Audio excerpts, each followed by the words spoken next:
FDR assured us that the only thing we have to fear is fear itself.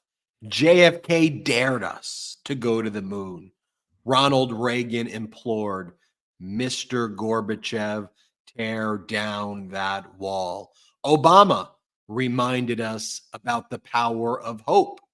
President Biden recently said, American democracy asks the hardest things, to believe that we are part of something bigger than ourselves.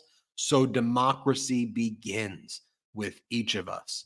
And convicted felon Donald Trump, he said over the weekend that he'd choose electrocution over being eaten by a shark. Yes, convicted felon Donald Trump spoke in 100 to 110 degree weather based on what different people say who were there in Las Vegas. Donald Trump, who's been bragging about all of the money he claims his campaign is making, was not able to actually hold this event indoors with air conditioning. Donald Trump also repeatedly spent time during this traveling fascist circus event that he calls a rally, yelling at the contractors and cursing at them because he claimed the teleprompter wasn't working the way it was supposed to.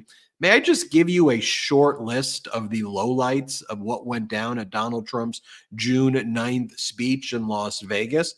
He told the crowd, I don't care about you. I just want your vote. I don't care. He told the contractors who set up the mic and teleprompter that they did a, quote, S-word job and he won't pay them, except Trump was cursing. He tells the audience that they should choose suicide over President Biden. He complained about the teleprompter again. He asked, do I get electrocuted or do I jump over by the shark?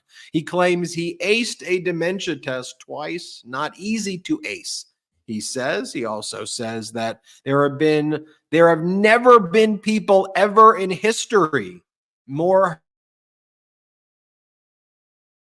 horrifically treated than the J6 hostages, as he refers to them as. He called prosecutors a dumb son of a B word.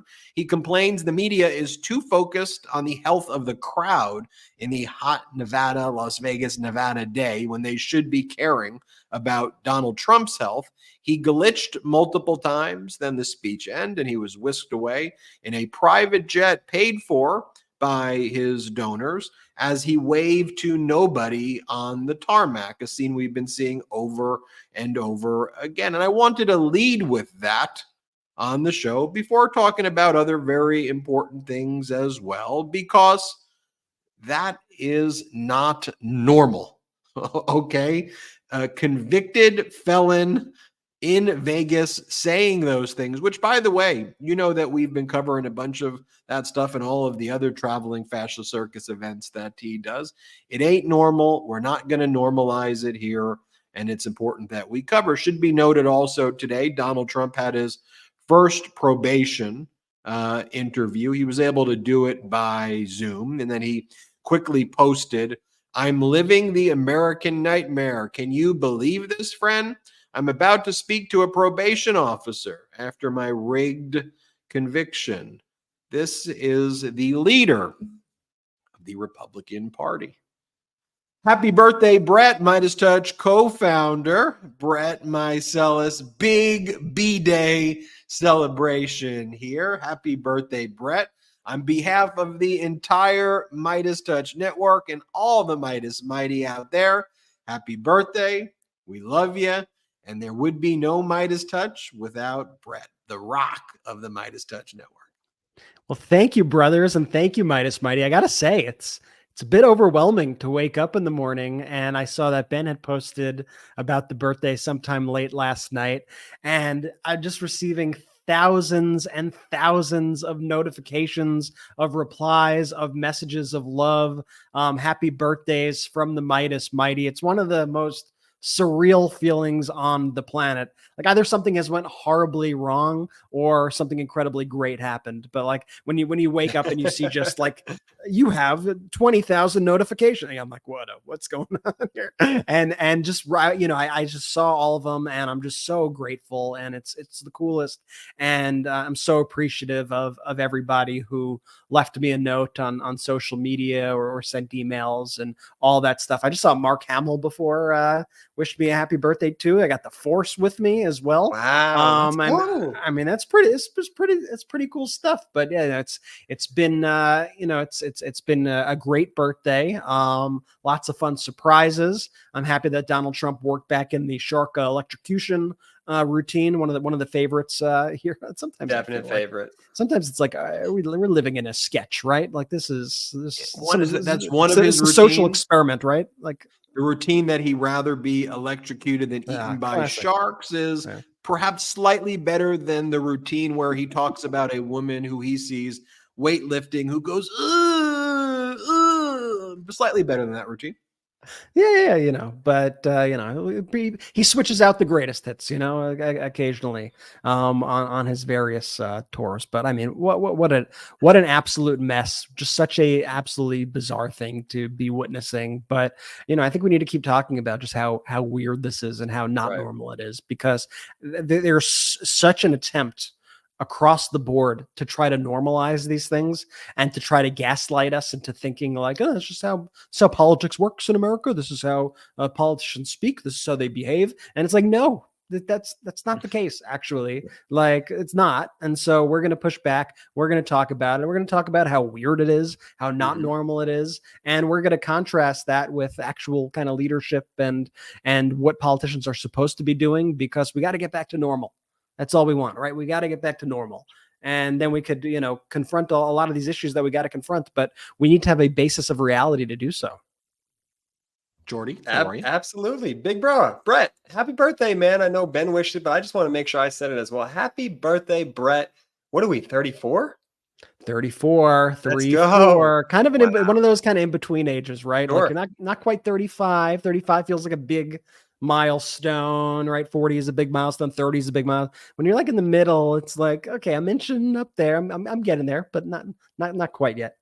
Shout out to the Midas Mighty. I just love waking up to and Brett and seeing all those notifications. People wishing you a happy birthday, wishing you well. Shout out to the chat. The chat's been going crazy tonight, Brett. Wishing you a happy birthday. I can't keep up, but I just want to give a blanket thank you right now, and I'll try to respond, during our live right now. But I'm so grateful for all of you from the bottom of my heart. Oh, I'm so excited. I'm excited for tonight's show. Like, there's been a normalization of the weird behavior from Donald Trump by corporate media, and frankly, it's bizarre. And I'm just so happy, to say the least, it's bizarre. I'm so happy that we're on record here for when my son Elijah grows up, for when he has kids, and they could ask y'all, hey, dad, hey, grandpa, where'd y'all stand at that moment in history?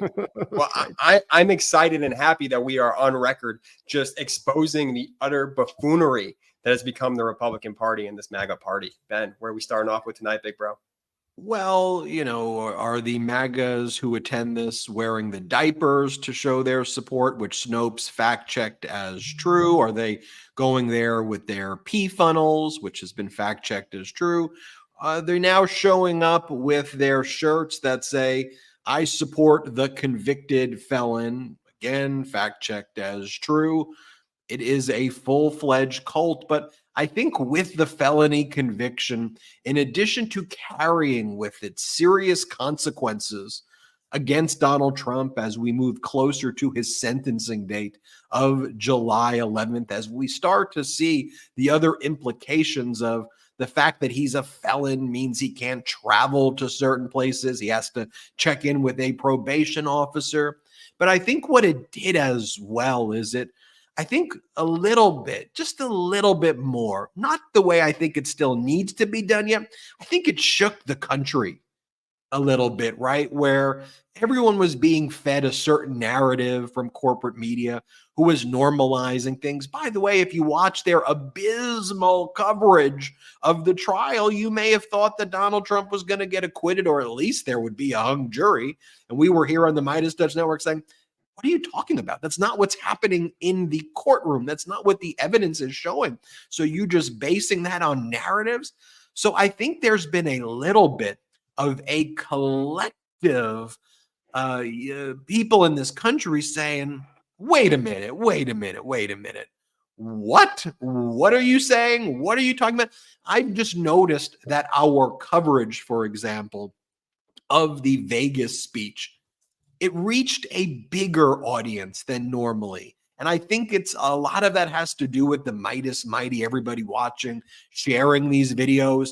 And I felt over the weekend, Brett and Jordy and Meidas Mighty, that there was just another bit of a breakthrough moment where we kind of broke through even a little more some of that like defensive line that corporate media put up there to try to like immunize or block or shelter the chaos and craziness that's happening with Donald Trump. And we just have to keep pushing each and every day. I mean, look, Donald Trump posted right before he took this visit to the probation officer earlier today, "I'm living the American nightmare. Can you believe this, friend? I'm actually about to speak to a probation officer after my rigged conviction." For Donald Trump, everything is a hoax.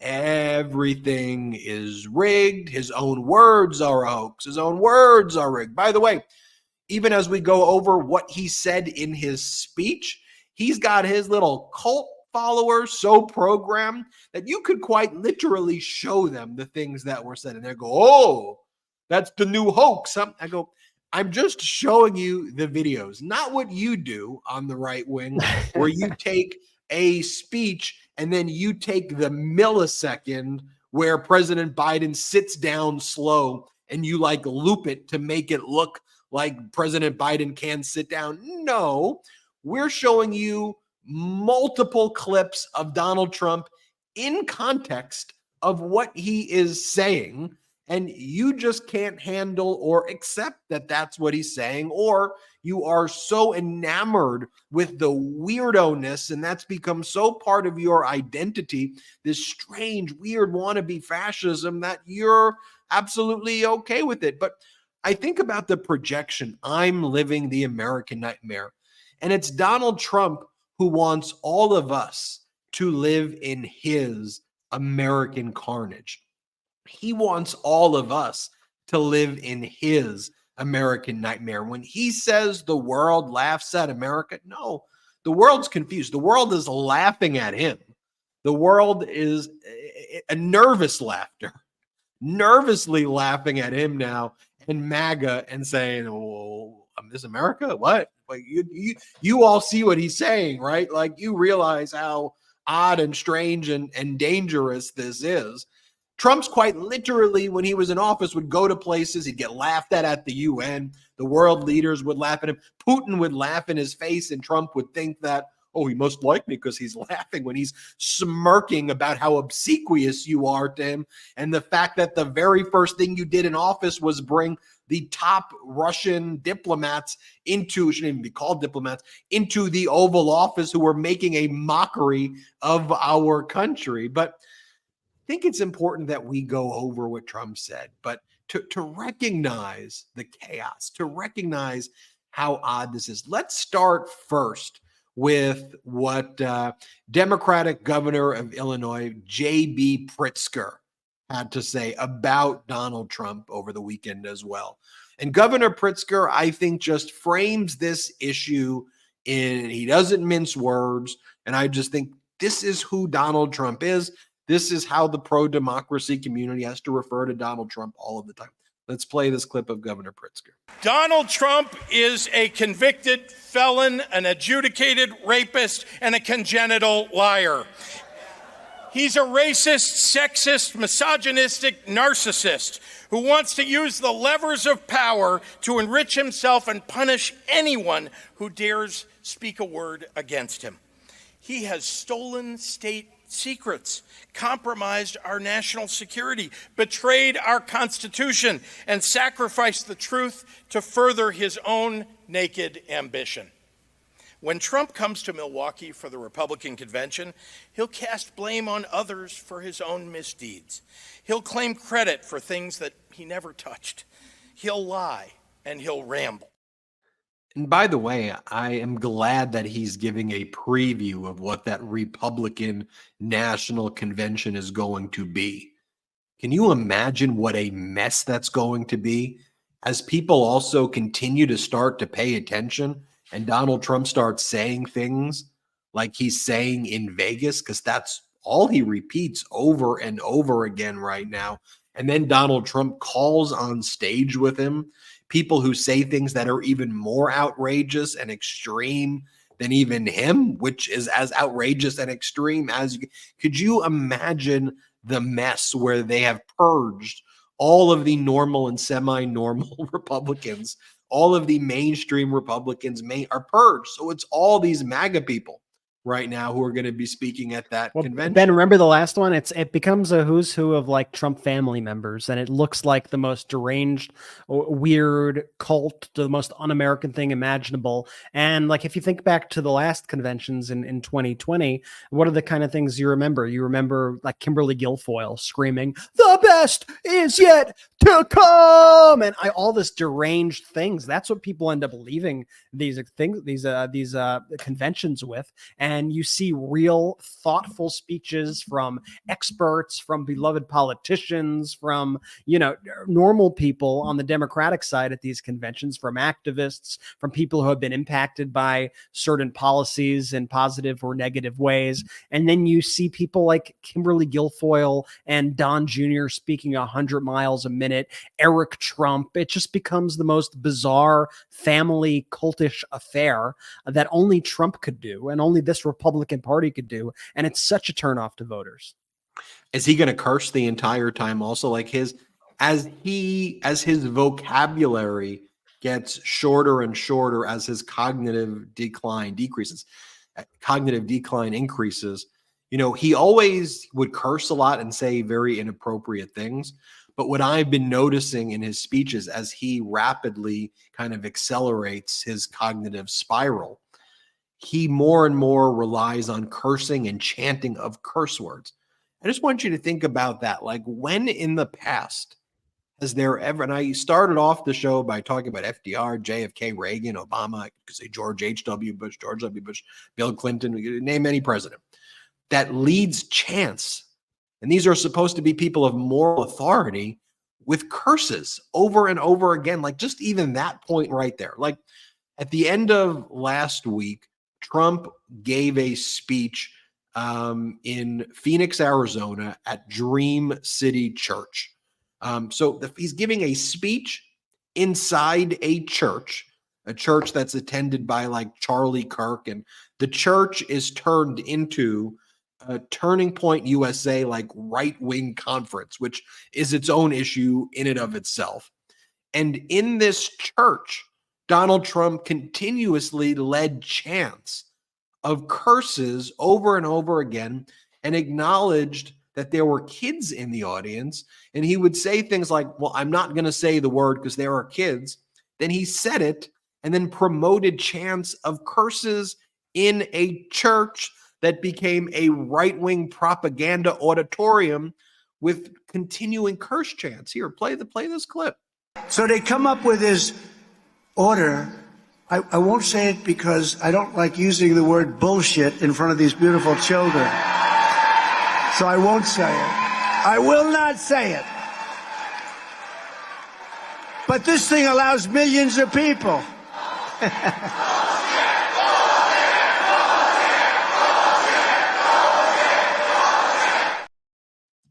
He's laughing at the crowd after he curses, says he's not going to say it, and then says it, and then the crowd in the church is cursing. I saw this post by someone named Jennifer Erin Valent, and she goes, "Look, I grew up in a Baptist church in school. Both entities were so uptight about language. I got in trouble more than once for saying crap.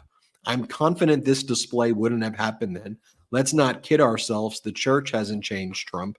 Trump has changed the church." And regardless of whether we're talking about church or even any religion at all, just in general, this behavior is abhorrent behavior. Who acts like this in that position? I'll tell you, Donald Trump. And let's go talk about this speech he gave in Vegas over the weekend. First, give you the set the stage.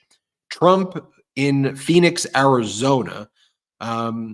He did it in the afternoon at the hottest part of the day where temperatures were reaching close to 104, 105 degrees Fahrenheit, because Trump was going to attend a billionaires fundraiser in San Francisco that night. So he made his followers wait outside on a line in Phoenix, Arizona. There were some reports it was 11 or as many as 50 people were hospitalized at the Phoenix, Arizona speech for having to wait outside in the heat there. He's never acknowledged it. His campaign hasn't acknowledged it. He didn't say in the speech he hopes people are okay.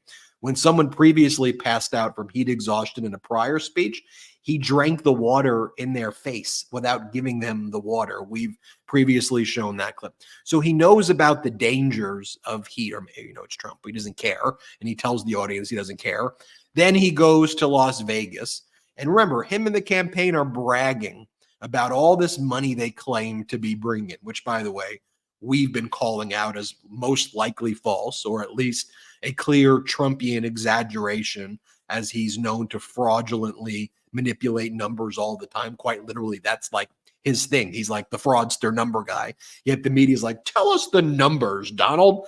Tell us what you say the numbers are. Because it's not like you've never lied about numbers before, like, I don't know, your entire life, and your organization's been found like criminally responsible for tax fraud, and you're a you're a convicted felon now, and you've also been found civilly liable for. Tell us what you say the numbers are. But in any event, if he has all of this money and he has the casino connections, right? He knows the Adelson family. Why wouldn't you just hold this indoors? There's a lot of big conference room space. I could tell you that firsthand. We used to go to all those lawyer conventions when I used to do that back in the day in Vegas. And they have all of those big convention centers there. So why don't you do it there in air conditioning, number one?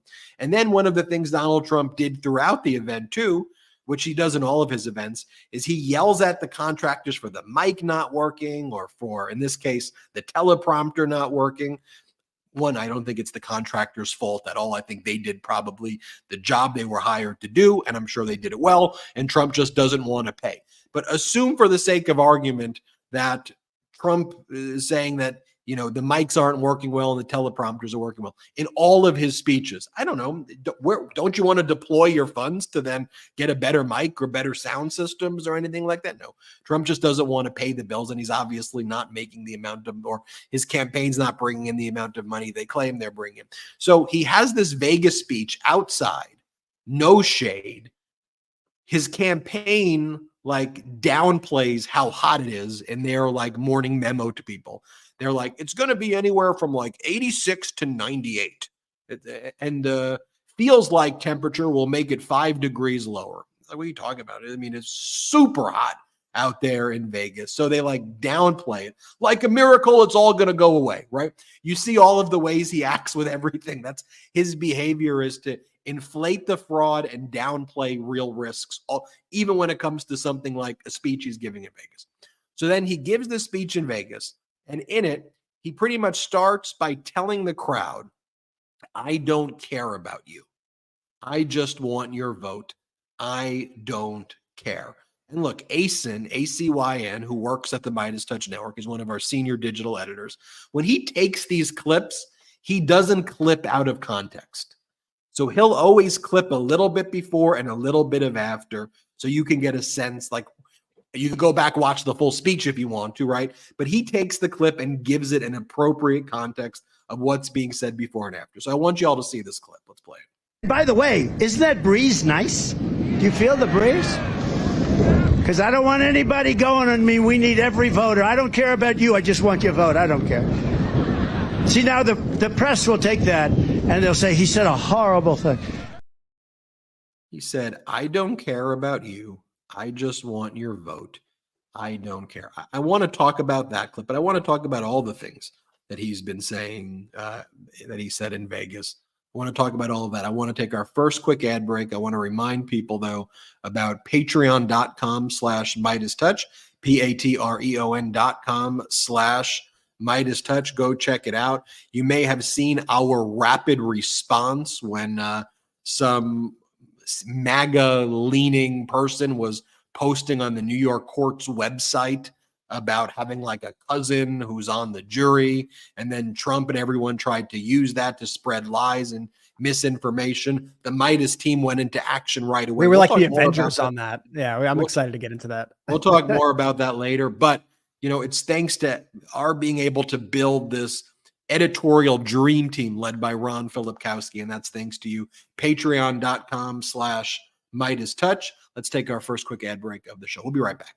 Support for today's episode comes from Hexclad. As the resident chef here at Meidas, I am thrilled to introduce you to a game changer in the kitchen, Hexclad cookware. If you're like me, you want cookware that makes cooking easier, more enjoyable, and produces fantastic results.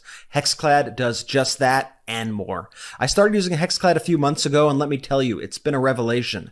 I used to struggle with pans that stick, burn, and don't cook evenly, but with Hexclad, those problems are a thing of the past. These pans are a joy to cook with, whether I'm searing steaks, making delicate sauces, or just whipping up a quick stir fry, and the cleanup is an absolute breeze. Hexclad's patented laser-etched hexagonal steel ridges not only look amazing, but also enhance searing power, and you can see them right here. I really love the look of them, and they're really, really effective and making the perfect dish. It's the perfect blend of stainless steel performance, cast iron durability, and non-stick convenience. And get this, even Gordon Ramsay, known to be a bit of a critic, only trusts Hexclad in his home and Michelin star restaurants. If it's good enough for Gordon, I know that you will love it too. And for a limited time, Hexclad is giving our listeners 10% off your order with our exclusive link. Just go to hexclad.com/Meidas. That's HEXCLAD.com/MEIDAS. Support our show and check them out. Hexclad's 6-piece set is the perfect starter bundle. It includes 3 of their most popular pans and lids that can handle all of your cooking needs. Say goodbye to sticking, burning, and uneven cooking. With Hexclad, you'll achieve perfection with every dish. These pans are metal utensil safe, dishwasher safe, and oven safe up to 500 degrees. They're also induction ready and feature stay cool handles. Plus, Hexclad comes with a lifetime warranty. Yes, you heard that right, a lifetime warranty. Hexclad's elegant design and durable construction make it the perfect choice for entertaining all summer long. Impress your guests with beautifully prepared dishes that look as good as they taste. And for a limited time only, our listeners get 10% off your order with our exclusive link. Just head to hexclad.com/Meidas. Support our show and check them out at HEXCLAD.com/Meidas, MEIDAS. Bon appetit. Let's eat with Hexclad's revolutionary cookware. Elevate your cooking game to new heights with Hexclad. Lumen is the world's first handheld metabolic coach. It's a device that measures your metabolism through your breath. And on the app, it lets you know if you're burning fat or carbs and gives you tailored guidance to improve your nutrition, workout, sleep, and even stress management. That's why I love it. All you have to do is you breathe into your Lumen first thing in the morning, and you'll know what's going on in your metabolism, whether you're burning mostly fats or carbs. Then Lumen gives you a personalized nutrition plan for that day based on your measurements.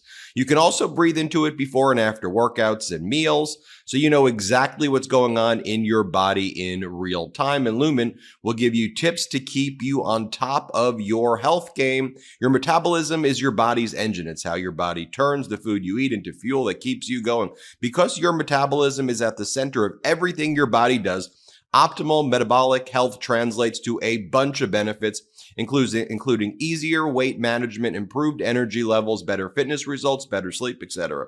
Lumen gives you recommendations to improve your metabolic health. It can also track your cycle as well as the onset of menopause and adjust your recommendations to keep your metabolism healthy through hormonal shifts so you can keep up your energy and stave off cravings. Look, I love Lumen and I know you will too. So if you want to take the next step in improving your health, go to Lumen, LUMEN lumen.me/Meidas to get 15% off your Lumen.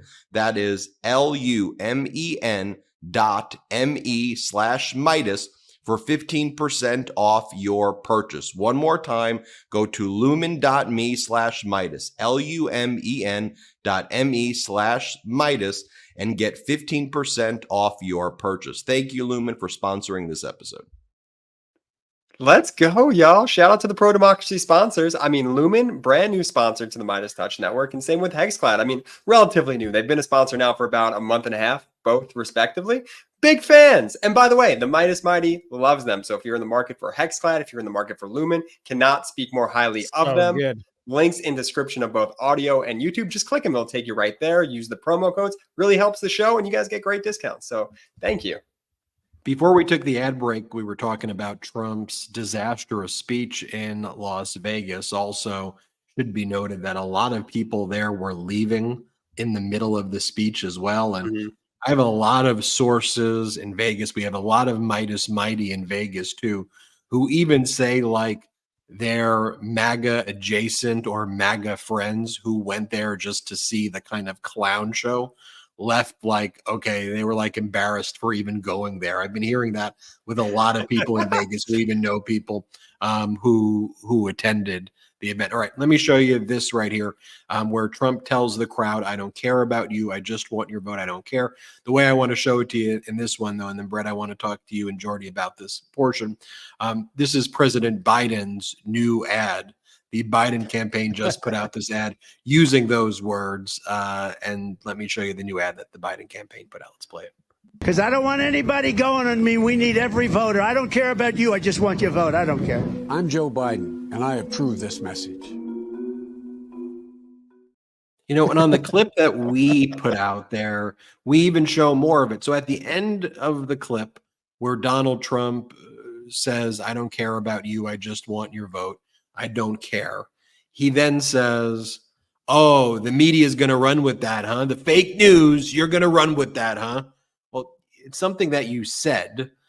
And frankly, a lot of the corporate media did not cover that like they should. We'll talk about their coverage in a little bit. But yeah, those are words that you said. It wasn't like you started off by saying, the media is going to say that I'm bringing you all out here because I don't care about you, but I want to prove them wrong. And then it's not like we then just cut the portion that was like, I don't care about you. That's what the RNC account does. Yeah, which is exactly what I was about to say, which is exactly what they do. Exactly. We showed the full context of the clip. You said that. And then after you said, I don't care about you, I just want your vote, you then said, oh, the media is going to definitely say something about it. Yeah, it's not like a get out of jail. It's not a get out of jail free card. No pun intended, convict felon Donald Trump. But you can't just say that and then go, oh, I got you. I knew you were going to cover that. I knew you were going to cover that. It would be like if Trump was like, okay, we need to lock up everybody who disagrees with me. We're going to lock them all up. The second I get into office, we're going to lock everybody up who disagrees with me. Oh, look, now the media is going to run with that. You'll see. The media is going to run with those comments. You'll see. Yeah. 10 minutes later, Donald Trump says that he's going to lock up all of his opponents. The second he gets, I told you they were going to say it. It doesn't make it better. You still said the thing. Okay. Just because you added that at the end doesn't make it better. And I saw so many of these kind of Trumper commenters, like really, like when something confronts them that's with irrefutable proof, like Donald Trump said something, they have to rationalize it in any way to try. Oh, well, it was a joke. It was clear joke. It was a joke. Obviously, a joke. He said the media was going to cover it. He fell into his trap. 4D chess. He got you again. He got you. It's like, no, he said that comment. Like he could have said it the way Ben said it, and it would have actually made sense. But he phrased it in a very specific way. And I believe that he meant what he said. You say that he means what he says all the time, right? That's one of the reasons why you like him. I believe that he meant exactly what he said. And he spent the rest of the speech talking about himself. It was all me. What was me? Oh, the people don't think about me. They're thinking about you too much. Why don't they think about me? It was like the theme of his speech was whining about himself. So it even makes sense in the full context of the entire speech. The 4D chess thing just kills me because the man's not playing chess. He's sticking the pieces up his nose is what he's doing. And Brett, to your point exactly, it's the same thing with the dictator for a day comment. Didn't they know I was joking or whatever the heck his excuse was coming out of that? Hannity had him back on. We reported on this last week. To clarify, you were just kidding, right? Hannity was like that. I thought that was in jest. And he couldn't say no. He still had the opportunity. Trump will even say things like, no, I don't joke. I don't joke. It's just truly incredible to watch. And then you see like the Trumps when they go on Fox News and they admit, quite frankly, to their criminality. And this is the same thing in this situation. It's like just because you say the thing to a broader audience doesn't abstain you from the rhetoric and the behavior that you're trying to espouse across the country. It's a terrifying proposition. It's scary. Well, here's what he realizes, though, that it actually is effective in getting corporate media not to cover that, because then he'll call them fake news and he'll call out the reporter, and then the reporter doesn't like that. So the reporter says, you know what, I'm not going to cover that. I'm just going to basically write that this was a normal speech. I'll try to reframe what I think he meant so I could just, phone it in, write my piece, go home for the day, and not have to deal with that. So corporate media was not running with that. I mean, again, could you imagine if President Biden gave a speech and said, I don't care about you, I just care about me, I just want your vote? Again, it is undisputed. You can't debate this. I don't think it would be on the front page of every major newspaper and every local paper, and it would lead the coverage in on local news, cable news, across the board. But Donald Trump says something like that, and it really doesn't. But if you look at the growth of our YouTube channel and our network and the amount of views and people who are focused on that, the people get it. Americans see it now, and they saw it before, but Americans see it, and it makes them extra angry, not just at Trump, but of the media establishment trying to like pull a fast one. And we're like, no. And it's like, okay, so Trump says that was taken out of context, which it wasn't. But then he said, it's 110 degrees. Everyone was so worried about you, the audience, but they never mentioned me. They should care about me. Why don't they? I'm the one sweating like a dog up here. Why do they care about you? So that would be another corroborating piece of evidence, right? That's what he meant, because he's saying it again. Here, play that clip. Hold on one second. We'll go back to that one in just a second. Okay. Well, how about Donald Trump saying that he thought that the contractors did a bad job, and he uses a curse word to attack the contractors? Let's play this clip. Tell him to make the microphone louder. It's terrible. Yeah.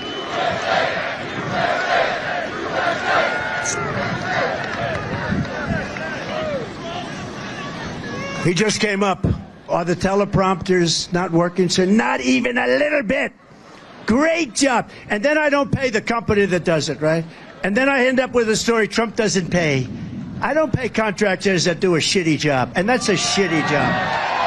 That's a shitty job. You can't read a word. But you know what? It usually ends up that the speech is better. It's crazy. Then they'll say, oh, isn't it terrible? Trump takes advantage of his No, I take great. When I have a good contractor or a subcontractor, nobody gets paid faster. But when I have contractors that do this kind of work, you can have them. I mean, who would ever want to work for? I mean, again, who would ever want to work for this guy? I mean, he's doing an event by his own calculation. We'll show you in a second. 110 degrees, whether it's 100 or 110 degrees. He does these things outside. He should do them in controlled environments inside. He does a lot of these things last minute. He sounds horrific, but I would not say the audio was the issue. In that there are lots of people who have First off, he also criticizes President Biden for using a teleprompter and claims that he doesn't use teleprompters. So I think there's that aspect of it also. And then he just starts cursing. And again, the constant there's not enough being discussed that he goes on stage in a presidential campaign and just repeatedly blurts out curses over and over and over again. Here, do we have this other clip where he calls the prosecutor special counsel Jack Smith a deranged SOB. And once again, like I could show you other examples. I showed you the other one, but like he goes around and just curses. That rather than like if you have a criticism of special counsel Jack Smith and you think that there are issues surrounding it, I think there's still an adult way to have this conversation. But this is how Donald Trump says it. Let's play this clip. I said, I don't want to get off like that. I did nothing wrong. It's Presidential Records Act. I did nothing. You know, we have a deranged individual named Jack Smith. He's a deranged, dumb guy. He's a dumb son of a bitch. You know, And just think about that. One of the things about Donald Trump is, and he, you know, when he attacks all these people, and you know, folks have said this before, but one of the reasons why those Trump people appear to like Donald Trump in spite of everything is that Trump hates and mistreats the same people who those people standing behind him hate. And he sticks it to them, right? It's all own the libs, own the libs, own the libs. So he talks crap about Jack Smith, right? He talks crap about Hillary Clinton or Joe Biden, and they love it, right? They love it. They love it. They love it. They never make that next connection that's how he feels about you also. And he would treat you exactly the same way once the opportunity presents itself. And so you have this entire history of other, you know, attorneys, respected attorneys, right? People who have worked in the Department of Justice who go to work for Donald Trump. You have all these other people who have gone to work for Trump in the Trump White House, be as part of his campaign staff. You have these contractors who take these gigs to help Donald Trump because they think, oh, he said that about that guy because that guy sucks. We hate that guy. He sucks. He's an SOB. He sucks. Me, though, he's going to love me. I'm going to get paid. I'm not like that guy. I'm going to get treated well. I'm going to make money as part of this, right? It's going to be high living because that's how Trump feels about those people, but not me. But guess what always happens? All those people always get burned 100% of the time. We see the same exact pattern happen here. I would say in about 30 to I'm trying to give you a conservative estimate, small c conservative estimate, between 30 to 50% of Donald Trump's speeches, he complains about the contractors, he curses them out, he says there's issues with the mic and the teleprompter. I did a whole other video of this earlier today where I showed multiple examples of this, so I'm not going to show all of them again, but just so you see that this is a pattern that he just repeats in all of the speeches, because Brett, to your point, all of the contractors are his mark. This is what he does. And so he doesn't pay. He complains about it. He doesn't pay. And then he goes on to the next venue and does the same exact scheme over and over again. This was him fairly recently, last month in Minnesota. Watch what he had to say there about the teleprompter and not paying the people. Play the clip. How about that? Before I got up, the teleprompter fell down. That's great. Great going, fellas, back there. Then they want to know why I didn't pay the bill. You know, I get a lot of heat. I got a teleprompter that's gone. This one's almost gone. You know, and to hear the people laughing at that's funny, that he can't figure out the teleprompter and now he's not paying his bill. And that's like a part of his campaign speech. That's very strange that's like that gets a laugh line. That's not like a normal thing that people should laugh at. But Brett, to your point, though, what that kind of groupthink laughter is that they in the audience think that they're on his team and that they're being mean now to whoever the target is. So they're laughing at the hard-working contractor who probably worked overtime, who wasn't able to spend the weekend with their family, who was probably sweating in 110-degree heat, who probably did everything right before Donald Trump swoops in his private jet, you know, with air conditioning and gets up there and Trump's advance team doesn't know what they're doing. And now they're being mocked and ridiculed and defamed at a public level by Donald Trump. And then he goes on to the next one and mocks them. Speaking of the joking, just to interject for a second, you know, people are laughing, right? So they would say, oh, he's clearly joking about the contractors. Everybody was laughing around him the same way. You had some people laughing behind him when he said that he doesn't care about them. It's just a joke, right? What does Donald Trump do when he leaves these cities? He doesn't pay the contractors. He uses that as an excuse not to pay the contractors what he promised. And there is a trail, and this is documented. You could look it up online. Perhaps in the next show we'll break out the data, but it's all over if you look it up online. There's a trail of Donald Trump going to these cities with his campaign, holding these events at places that require lots of public resources and lots of other help from businesses and others, the contractors and folks in the community. And then he leaves and never pays. And it's just a history of him. And everybody thinks, oh, well, I'm not going to be the next Mark. You always are the next Mark every single time. And what's Absolutely. incredible too is just the obvious fact of how disorganized his campaign is for when he even gives these speeches, like just how unprepared they are. They knew it was going to be 100+ degrees. Of course things are going to break, and there's no backup plan in that moment. I mean, they're just so wholly unorganized for this moment. And it makes you really scared. Like, he was the president of the United States. He can never be president again. He can't even have a rally without it failing. This has happened now multiple times where equipment's broken and they have no backup plan, and the man just stands up there and rambles for hours. Here's where where the audience, right, who thinks they're laughing with him at the contractor, doesn't realize that he is now laughing at them and mocking them. And he's saying that, why was the media so concerned about all of you? They should have, I'm the one doing the real work here. I'm sweating like a dog. They should care about me, not you. And before we play the clip, this is his campaign speech.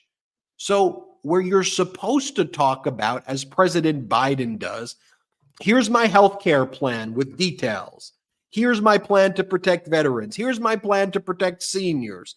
Here's my plan to make health care cheaper and more affordable. Here's my plan to improve wages. Here's how I'm going to strengthen unions. Here's how I'm going to protect our allies. Here's how I'm going to build more infrastructure. Here's the record. That's what a speech is supposed to be about. This is what Donald Trump is doing, saying that, why aren't you cared about me? And you care about the audience. Focus on me. Here, play this clip. We don't have enough time. And now, by the way, it's 110, but it doesn't feel it to me, right? So we'll stay out here for a little while. If anybody gets tired, you'll let me know. And if anybody goes down, if you start going down, we have people, they'll pick you up right away. They'll throw water. You know, they were so worried. Everybody was so worried yesterday about you. And they never mentioned me. I'm up here sweating like a dog. Secret Service said, we have to make sure everyone's safe. I said, what about me? Oh, we never thought of that. They don't think about me. I'm working my ass off. I'm working hard. Again, just another random curse in there. He's mocking the audience. The audience is also kind of laughing at that. And I just think to myself, like, what in the world are we even watching there? I want to share this part with you, though, too, because then he goes on the rant where he talks about, like, you're like, okay, you're going to talk about like any policy at all? And the answer is no.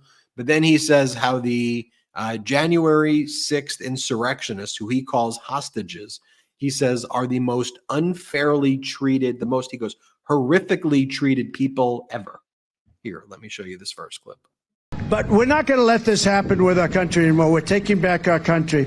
So when we get in, it's going to go very rapidly. We're going to do a lot of things. We're going to look very strongly at J6. Those people, there has never been people treated more horrifically than J6 hostages. There have never been more people treated as horrifically as J6 hostages. I genuinely don't know how you could listen to that and come away with the fact that this is the most disqualified person from not just holding the position, but frankly, from holding any other position other than the position like this in a straitjacket. Like, what in the world is that? And then he calls the January 6th insurrectionist warriors and says that J6 was a setup. Here, play this clip. And we're going to change that around. We want to be fair.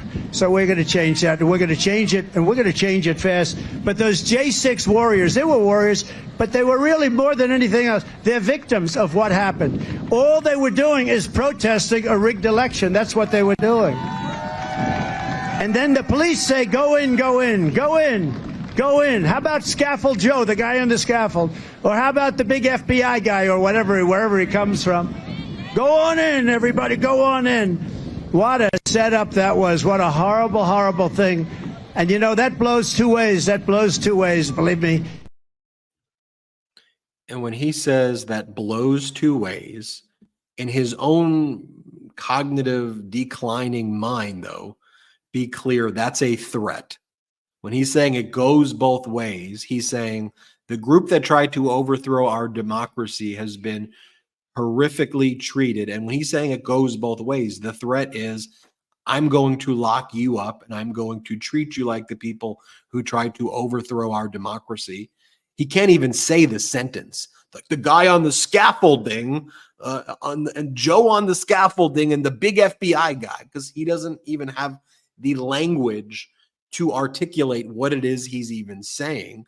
And then here's another example of that, though, where he goes back to talking about how he'd rather be electrocuted than eaten by a shark. And he tells the story about how he has a relationship with MIT. And because of this relationship with MIT, he's smart, he says. And he's smart so he recognizes that if an electric boat is sinking, that it could result in electrocution. And no one's ever thought of this before. So he would want to jump out of the boat. But the problem is he'd rather be electrocuted than eaten. There's a lot of sharks out there, a lot of shark attacks, people in Vegas, you know, a lot of sharks. And I don't want to be eaten by, so I'd rather be, and no one's ever thought about that. No one's ever thought about that. So the way I just said that is what he's saying on his campaign speech. You're just watching in his own words. Play it. So I said, let me ask you a question. And he said, nobody ever asked this question.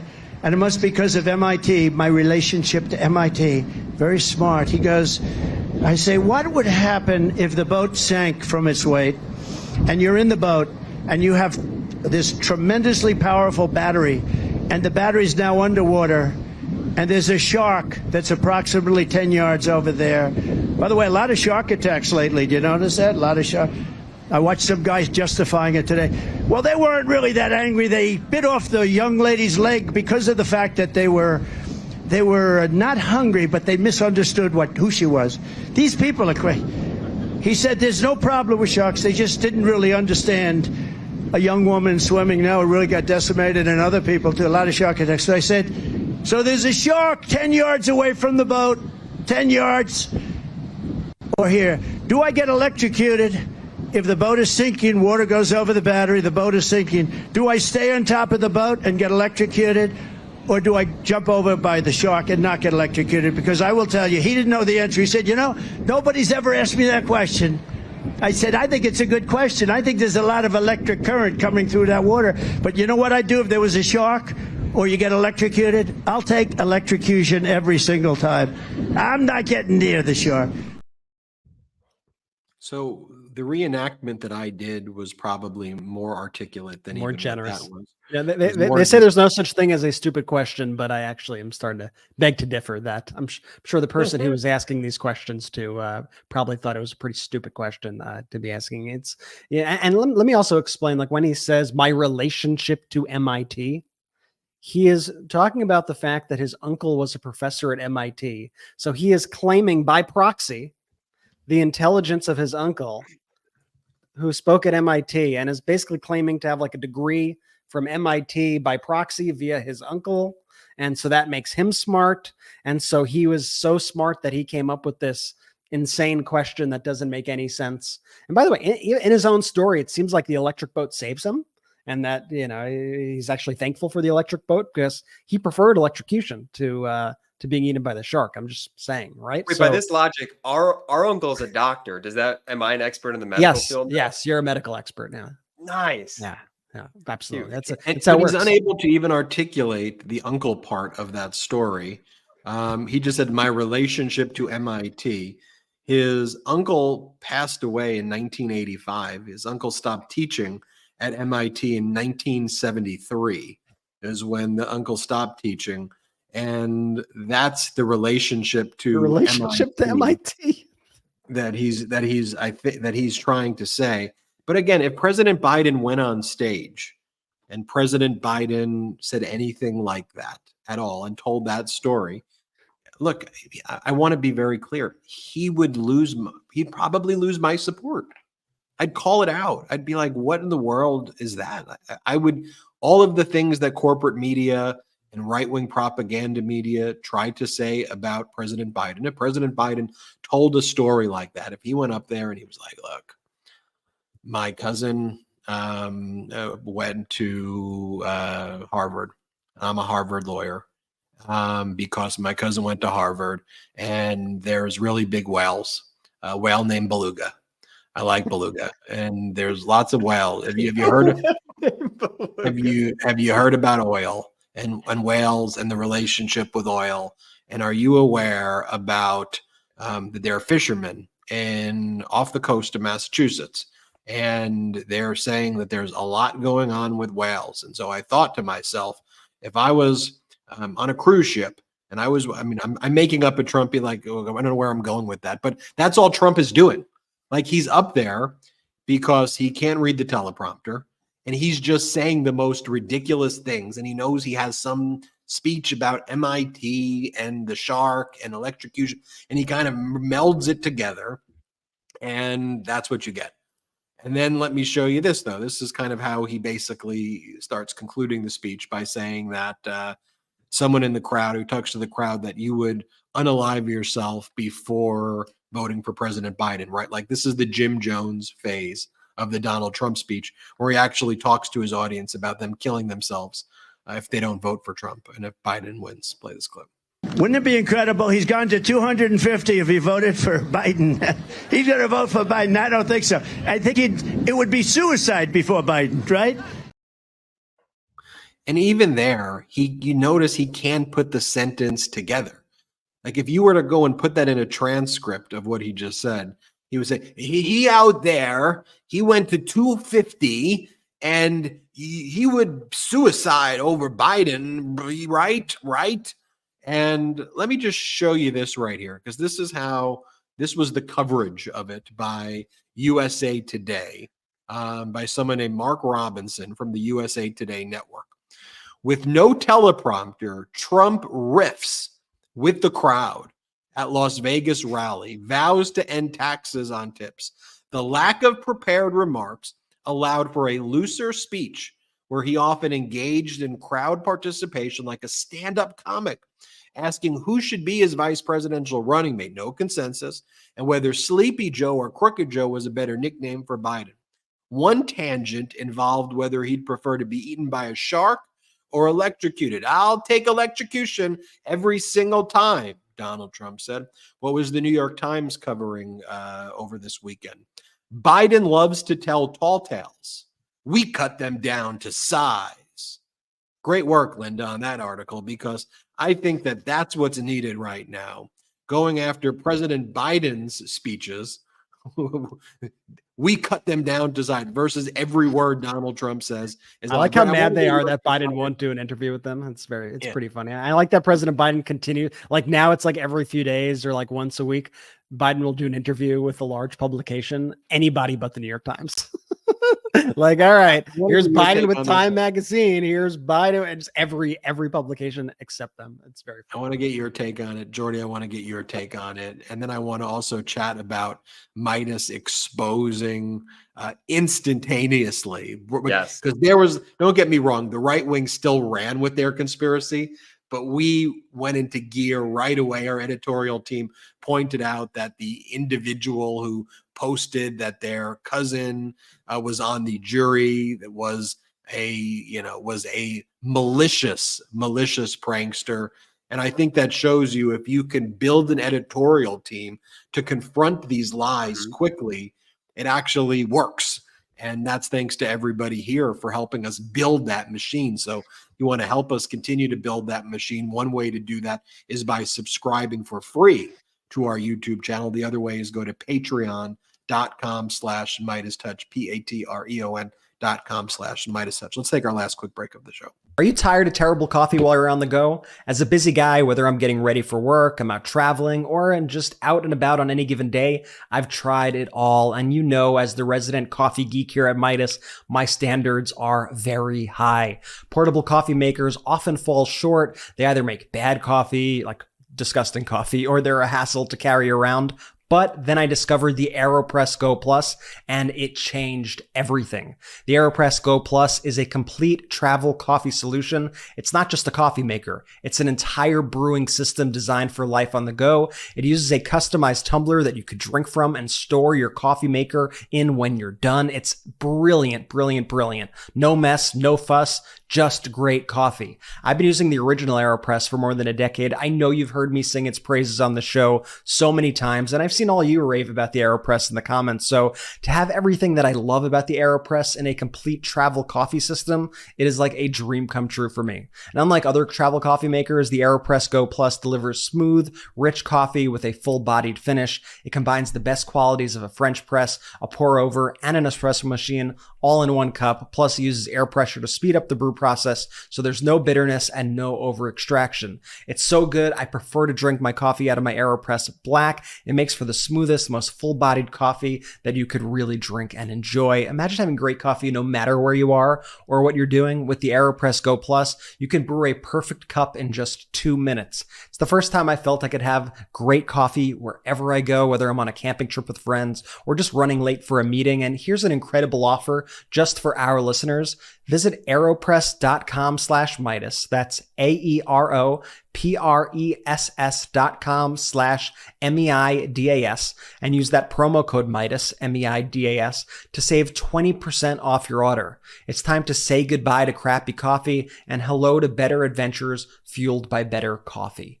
Thanks to AeroPress for sponsoring our show. Here's something we all know. Cheap razors are annoying. They cut you, they irritate you, and heck, they frustrate you. And don't get me started with subscription razor services. Can you say blah?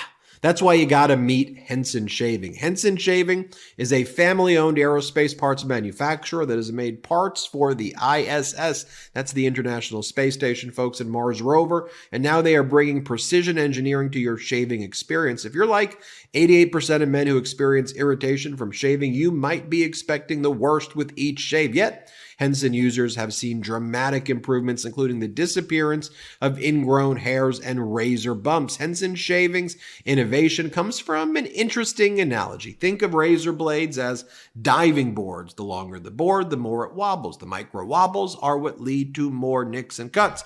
Henson solves this by minimizing blade extension, addressing the root cause of bad shaves, not the blade itself, but the extension. Henson's aerospace background has enabled the creation of razors with unmatched precision. Using aerospace-grade CNC machines, they achieve a blade extension of just 0.0013 inches, less than a human hair's thickness. This incredibly precise control over the blade's position ensures a vibration-free and incredibly close shave. The Henson razor works with standard dual-edged blades to give you that old-school shave with the benefits of new school tech. Once you own a Henson razor, it's only about $3 to $5 per year to replace the blades. Look, my first shave with the Henson razor was incredibly refreshing. The design is sleek and the durability is exactly what you want, and the affordability factor, you simply can't beat it. I'm ready for my next shave right now. It's time to say no to subscriptions and yes to a razor that'll last you a lifetime. Visit HensonShaving.com/Meidas to pick up the razor for you and use the code Meidas, MEIDAS, and you'll get 2 years worth of blades free with your razor. Just make sure you add them to your cart. That's 100 free blades when you head to HensonShaving.com/Meidas, MEIDAS, and use the code Meidas. That's HensonShaving.com/Meidas and use the code Meidas. I did a little Brothers. jingle there, Jordy. Yeah, you did a little jingle at the end. Henson's going to pick up on that. They might just use that across their marketing campaign going forward, B. Unbelievable reads, brothers. Great job this episode with the ad reads. AeroPress, Brett, I know you freaking love AeroPress, so I love when you get to do the reads for that. Freaking loves it. He does. And Ben, I know you're a big fan of Henson. It looks like you need to use Henson, and maybe this weekend coming up, you're getting a little scruffy there. I think by Monday you should shave so the Mighty could see the clean-shaven Ben with the Henson razor. I think that would be really cool. Links are in the description of the YouTube and the audio. Click them. Use the promo codes. Let them know we sent you. It helps the show. I've probably used an AeroPress since, not to go too deep into this, since 2012, 2013. Oh, like pre-Midas. Oh my gosh, way pre-Midas. It was my go-to. Like it's the best. It's absolutely the best. Pre-Midas, and then especially before I had a job before Ellen and all that. Like I had a lot of time to make coffee and learn how to make coffee the right way. And AeroPress was my go-to, and it's the best. Like I see the comments. Like everyone loves AeroPress. There's never been a person in history who doesn't absolutely love that thing. When we've been covering all of these Trump traveling fascist circus events that he calls rallies, we've always noted that the coverage around them, we've kind of referred to it as like the AI fascist propaganda because, it purports to be written by a person. And I'll, for purposes of this, stipulate that a person's actually writing that. But they all sure kind of have the exact same kind of structure and format, and they buy into all of Donald Trump's crowd size and all of the things that are so not normal and unhinged. They try to act as though it's like funny and that this is like engaging and normal. And we always see that follow these events. And it's why I thought it was so important that after these events, our editorial team kicks into action. One of the things that I always do, in addition to doing a video where we cover it, is I just write the list and I use direct quotes. And I don't editorialize what he says. I just says, here's what he said. Here's what he said. Here's what he said. Here's what he did. Here's what he said. Here's what he said. And then you still see people will say, oh, I guess that you're just, this is some left-wing disinformation. Like, I'm just literally saying what he said.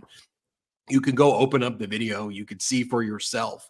And we shouldn't be normalizing that type of conduct in our politics. It's not a Democrat or a Republican thing. It's a let's be normal thing. And let's not have someone who's clearly very unwell and someone who actually, it would be sad to watch somebody behave like that if that person's intentions were not to cause mass destruction to your lives. And if that was somebody else who was not running, I would say, where's their family?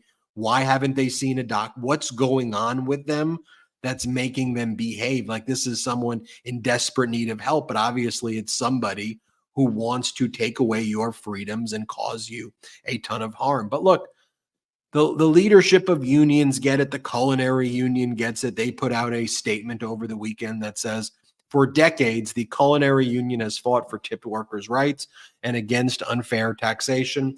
Relief is definitely needed for tip earners, but Nevada workers are smart enough to know the difference between real solutions and wild campaign promises from a convicted felon. I think it's important, not mincing words there. These meaningless words from a convicted felon. So what Donald Trump's just going to do now is he's going to go around the country. He's already doing it. And he's going to promise everybody everything because his words are just so meaningless. He actually has nothing. So you want this, you want that, I'll give you this. And he won't actually say anything. There's no principles. There's no values. There's no platform at all. It's just go around like the Pied Piper convicted felon of lies and just go and spread the lies in every place that you go over and over again. And it's important that we all call it out. I like that the DNC is taking out, ads, front page ads when Donald Trump shows up in these places, like the one they did in Vegas. And they took the biggest paper digital website in Vegas. When you clicked on it, the homepage said, Donald Trump, convicted felon, a disaster for Nevada's economy, a threat to America. I think it's important that be pointed out that way. And so, look, we just want to share with you what those facts are. And it's important that we get to the bottom of these facts right away and very quickly. And that's why our editorial team kicked into high gear when Justice Merchan, just to show how fair of a judge he actually is, he on his own sent a letter to the parties to notify them that he had been notified by the court system's Facebook management people that the following. Today, the court became aware of a comment that was posted on the Unified Court System's public Facebook page, and which I now bring to your attention. In the comment, the user Michael Anderson states, "My cousin is a juror and says Trump is getting convicted. Thank you, folks, for all your hard work." Emoji. The comment, now labeled as 1 week old, responded to a routine UCS, Unified Court System notice having nothing to do with the case. So Justice Merchan notifies them. And look, in normal times, all the parties act responsibly. They get to the bottom of it. But we knew right away we're not in normal times. And we knew right away Trump and his team were going to put out the lies, which they did right away. And they emphasized the fact that this is going to be a mistrial now. And they reported it as though it was a fact. And so we immediately said, let's look into this Facebook page. Let's see what this person has posted before.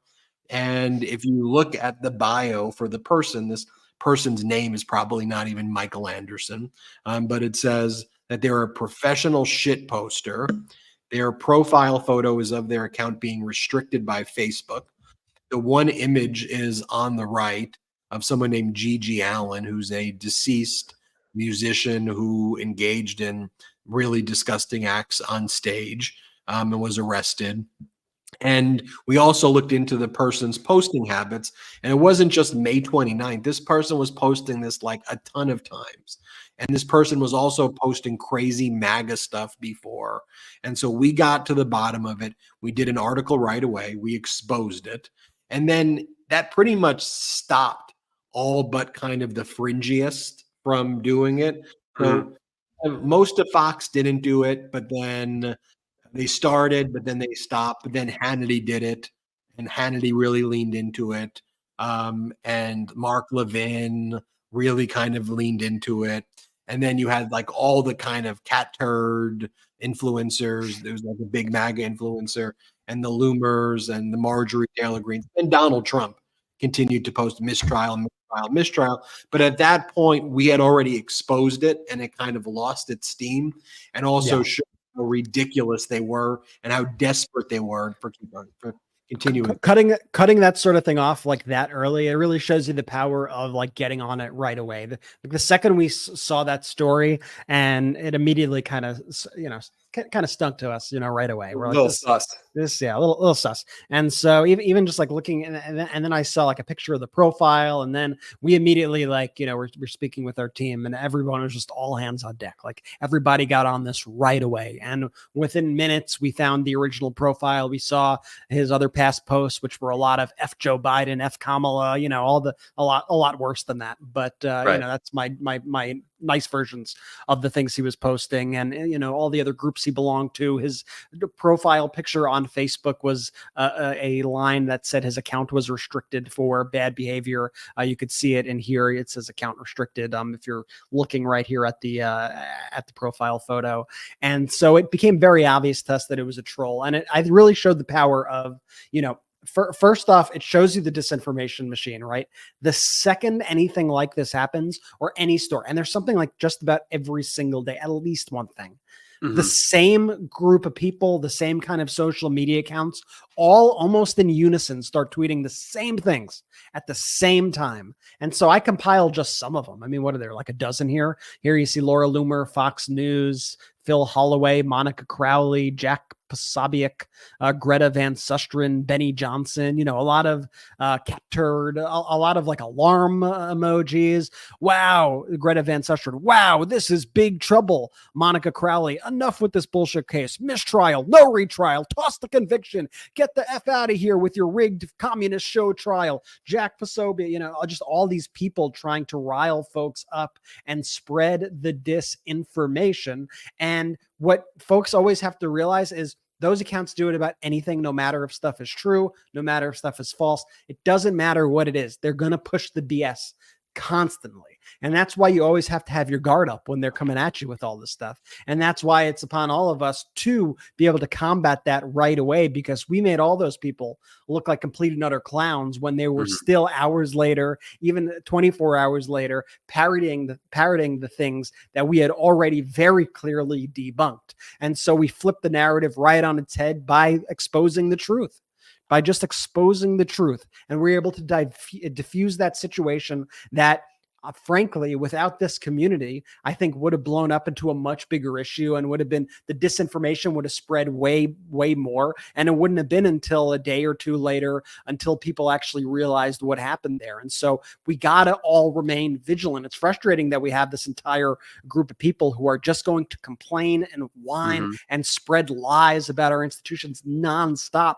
But that is the environment that we are all dealing with, and we have to get used to it, and we have to be able to respond. I mean, they quite literally complain about everything, like everything. They will whine. I'll give you another example. So President Biden, we spent a lot of last episode. I loved last episode also, because we spent the whole time playing clips from President Biden's speech in the 80th for the 80th anniversary of D-Day. And President Biden gave such a fantastic speech. And that was also an example where President Biden gave a great speech, spoke about American values, spoke about patriotism, spoke about defeating the Nazis, defeating fascism around the world. And that same disinformation machine, the posters that you see in the image that I put up, they all ran with deceptively edited clips of Biden saying that he had to be removed from the event early, and started spreading all these same lies. It was the same exact strategy that they used in order to try to squash all those sorts of positive moments that happened during the actual event. And so then what do they complain about after the fact? This just shows you how they complain about everything. But oftentimes when they complain about everything, they tell on themselves a whole lot. So here's Eric Erickson. He's one of these right-wing influencers, and he posted after Joe Biden's speech, "I don't think it was appropriate for Biden to turn the remembrance of D-Day into a political attack on his opponent." Biden didn't talk about Donald Trump once. Biden talked about defending democracy, and Donald Trump and President Biden talked about defeating fascism.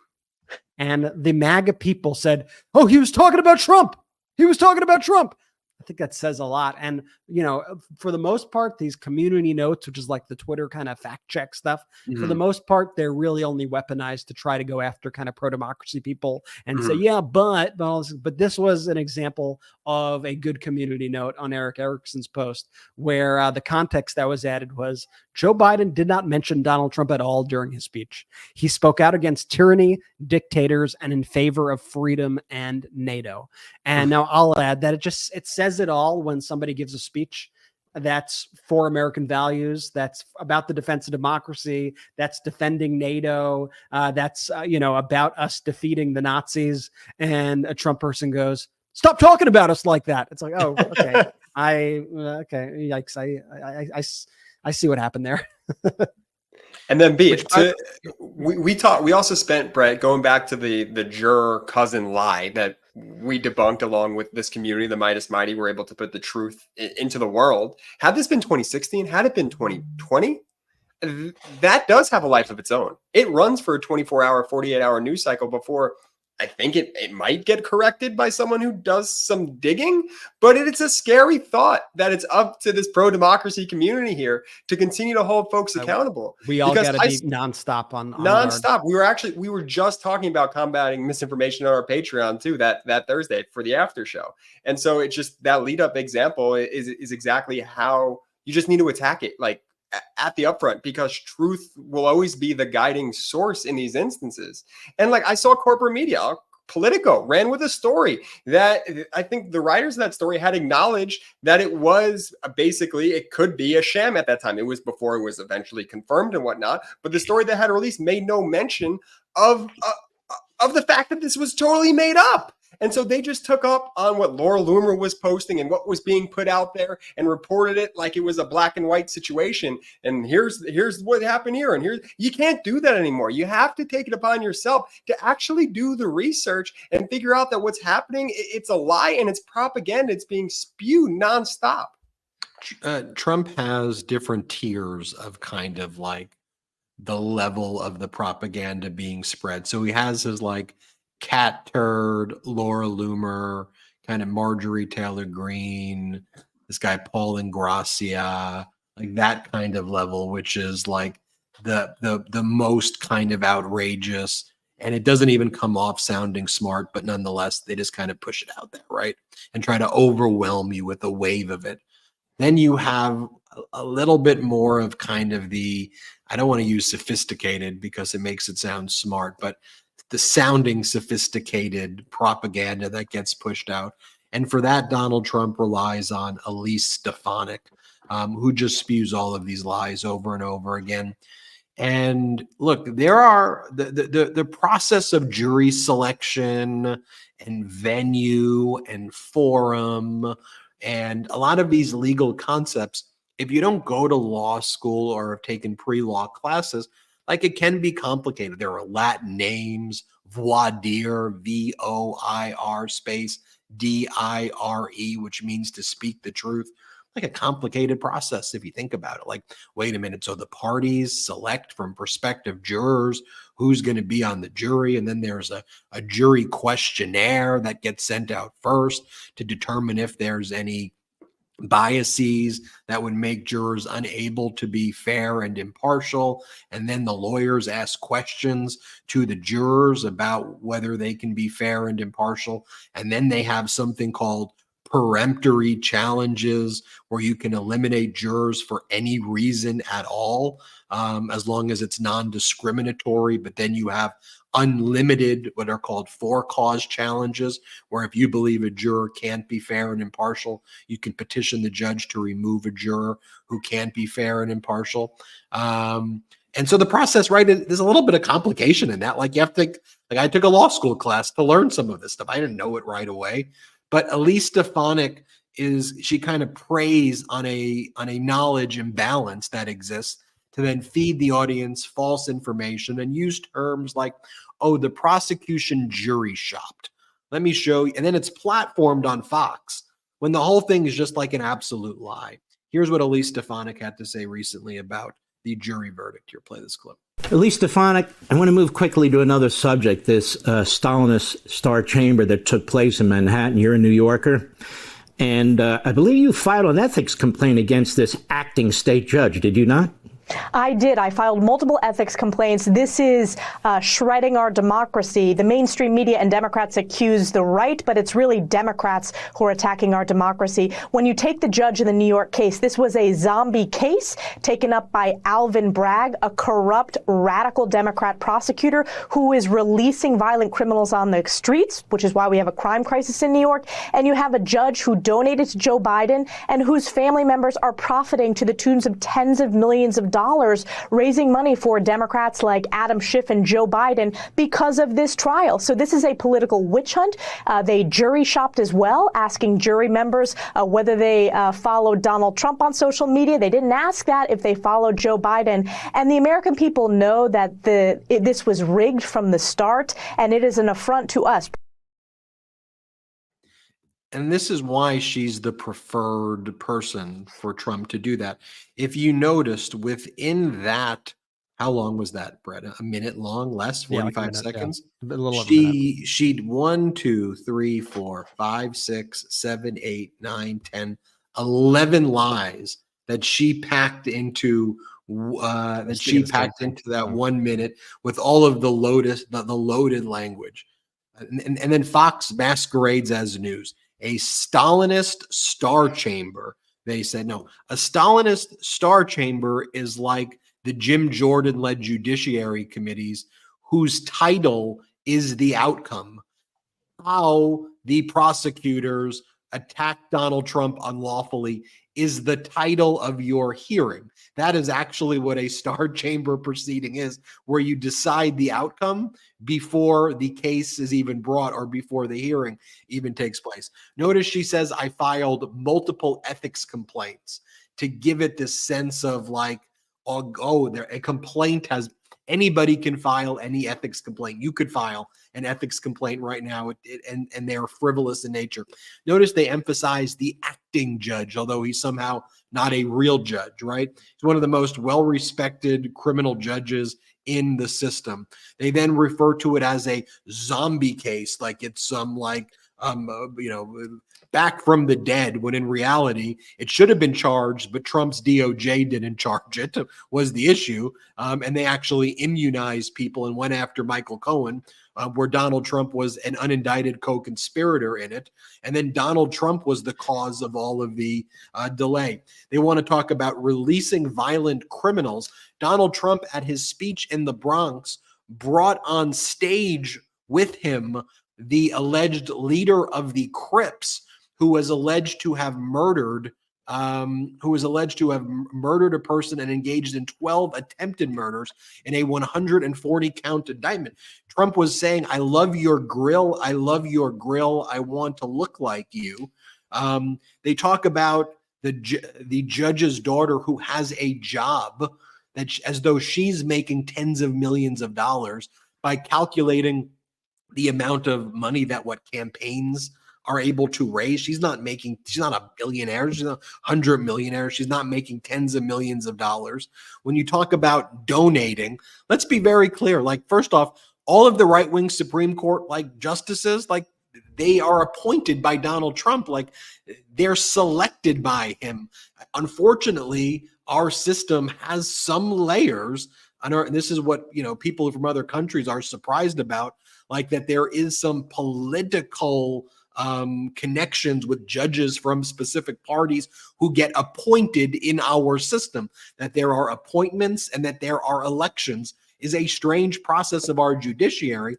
Justice Merchan went a step beyond, because I think it was $10 or a $15 shirt or something that he previously bought, and then asked for an actual ethics opinion from the nonpartisan state bar, which says there actually is no conflict at all. They used the term witch hunt, and they used the term that they were jury shopping. There's a jury shopping. There was a voir dire process. A jury showed up. Both parties had the same opportunity to question the jury.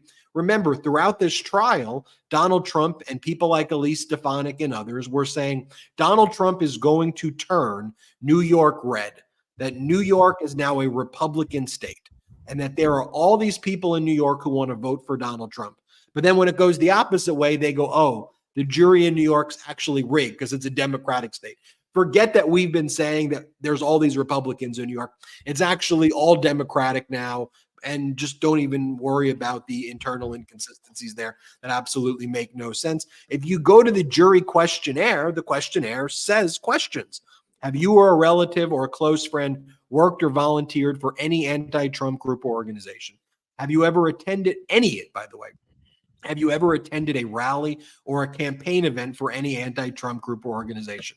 Are you signed up for, or have you ever been signed up for, subscribed to, or followed any newsletter or email listserv run by or on behalf of any Trump group or organization?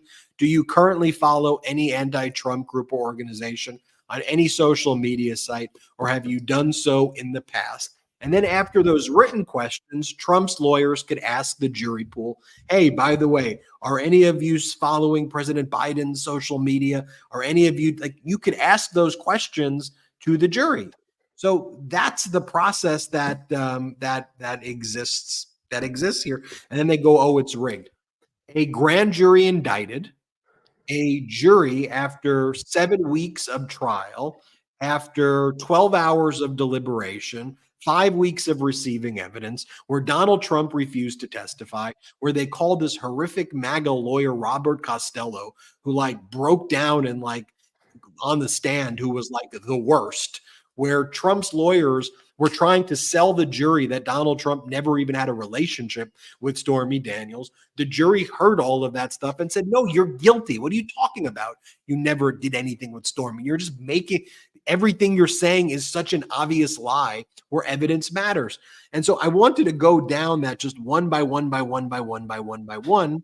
So then you can see why every one of those things is a lie. And Ben, you were going through so many of them. Did even hit the one where she said that there is a huge crime crisis happening under Biden in New York, when it's the complete opposite. Crime is plummeting by record amounts in the city of New York. Like, I'm not even sure if you covered that one, because there were I meant to say that one where I was talking about where Trump then brought on one major criminal. Yeah. Trump put him on the stage and was like, hey, I'm with this guy. I'm with this guy. And then after you go through all of this, they then, same thing with the election, right? Then it's rigged. You go through all of your conspiracies, then you say rigged. And then what do? You then whine. You then send your main legal scholar, Jonathan Turley, who's not really a legal scholar. He's disgraced the George Washington University. He's like the MAGA's go-to person. And then this is the guy who Trump was saying, Jonathan Turley. You listen to what Jonathan Turley's saying. So then Turley goes on Fox today, and his whole thing right now is, after you exhaust all of these things, after it's all debunked, what do you then say? Play the clip. But it also would be absurd to send him to jail. He is an elderly first offender, nonviolent crime in a very controversial prosecution. He's too elderly. Too elderly, and that's where they go to. Right. Let me put together MAGA logic after hearing that clip. So, Donald Trump, too elderly for prison, but young enough for the White House. However, President Biden, young enough for prison, too elderly for the White House. MAGA man. Brett Meiselas, happy birthday, Brett. Happy birthday, big bro. Thank you to all the Meidas Mighty for all of your well wishes. Want to thank everybody for watching. If you want to support the growth of this network financially, one of the ways you can do that is going patreon.com/MeidasTouch. No pressure at all. Really, don't worry about it. But if you can, patreon.com/MeidasTouch. The best way you can support the growth of this channel is hit subscribe on this YouTube channel. It's free. Subscribe wherever you get your audio podcasts as well. That helps the algorithm there. So just search MeidasTouch on whatever audio podcast app that you use. Check out store.MeidasTouch.com for the best pro-democracy gear, 100% union made, 100% made in the USA. Thank you, everybody, for watching. We appreciate you. We love you. We're so grateful for your support. Jordy, take it away. Shout out to the Meidas Mighty. The Meidas Mighty standing strong against the fascists. We sing our song. We will get it right whenever. It's Ken Harbaugh with the MeidasTouch Network. The film Against All Enemies, which I co-produced with Ben Meiselas and this network, has won awards around the world for its up-close portrayal of America's insurrectionist movement. It premieres in the U.S. on March 29th on Amazon and Apple TV. Go to againstalllenemiesfilm.com or click the link below. But don't just watch Against All Enemies. Tell your friends about it. It's one more way to hold accountable those who threaten our democracy. Thanks, Meidas Mighty. Let's use our power well.